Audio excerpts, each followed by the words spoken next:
خلي بالك الاهلي في الحته دي ما تراجعش. بقول لك ايه، هيسدد استاذ عمرو فلوس كتير جدا. ممكن هياخد لنهايه عقده. حلو جدا يعني اشرف داري هياخد لنهايه عقده. لا يا باشا، بس على الاقل لعب. في ناس في الزمالك ما لعبتش وخدت لا الزمالك احنا بنتكلم ما انت يعني جاي تتكلم هنا عن الناس اللي لعبت وطلعت مصابه والناس اللي ما لعبتش. لا هي هتطلع ايه؟ هل هتطلع اعاره؟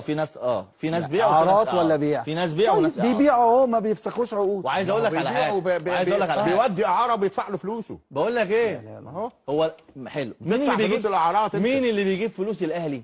الاهلي اللي بيجيب فلوسه. طب ايهما وبيجيب موارده. ايهما تفضل؟ من مشاركته في البطولات. ايهما تفضل؟ هي دي الاعاره ولا فسخ التعاقد؟ لا الاعاره طبعا. يا كابتن مهين، بس هيطلع اعاره ما هيدفع يا كابتن مهين. في النهايه المجمل النادي اللي بيجيب فلوسه من بطولاته ومن القابه يعمل اللي هو عايزه. اللي هي فين دي يا ما هو الخزنه دي الفلوس منين؟ اللي هي فين؟ ما السنه دي انت خدت بطوله الدوري كويس ماشي. فين البطولات اللي بتقول المشاركه في لا خدت افريقيا ولا خدت ولا